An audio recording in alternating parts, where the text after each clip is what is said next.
freedom, justice, and unity. These are the powerful words spoken by Dr. Martin Luther King Jr.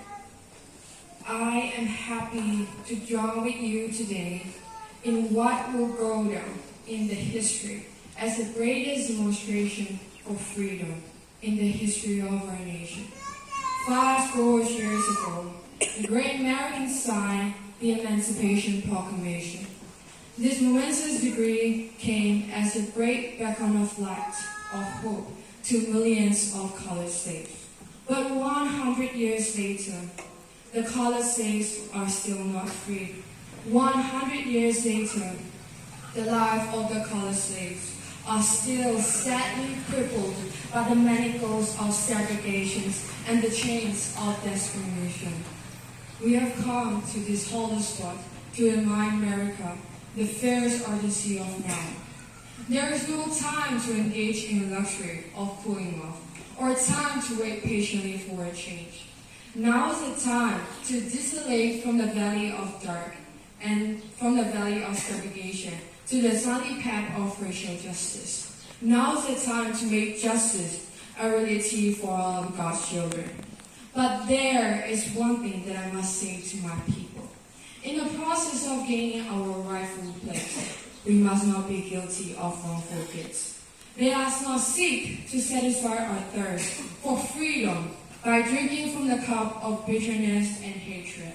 We must forever conduct our struggle on the high plane of dignity and discipline. And again, we must always rise up to the majestic heights of meeting physical force with soul force. We cannot walk alone, and as we walk, we must make the pledge that we shall always march ahead. There are those who are asking the devotees of civil rights, when will you be satisfied? We will not be satisfied until justice rolls down like waters and righteousness like a mighty stream. Let us not wallow in the valley of despair, and I say to you today, my friends, even though we face the difficulties of today and tomorrow, I still have a dream that is deeply rooted in the American dream. And I have a dream that one day this nation will rise up and live out the true meaning of its creeds. We hold this truth to be self-evident that all men are created equal. And I have a dream that one day every valley shall be exalted, and every mountain shall be made low.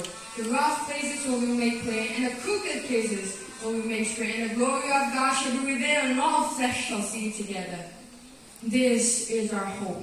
With this faith, we will be able to transform the genuine discords of our nation into a beautiful symphony of brotherhood. With this faith, we will be able to work together, to pray together, to struggle together, knowing that we will be free one day. And this will be the day when all of God's children will be able to sing with new meaning. My country, this of thee, sweet land of liberty of thee I sing. There where my fathers died, land of the pilgrim's pride, from every mountainside let freedom ring.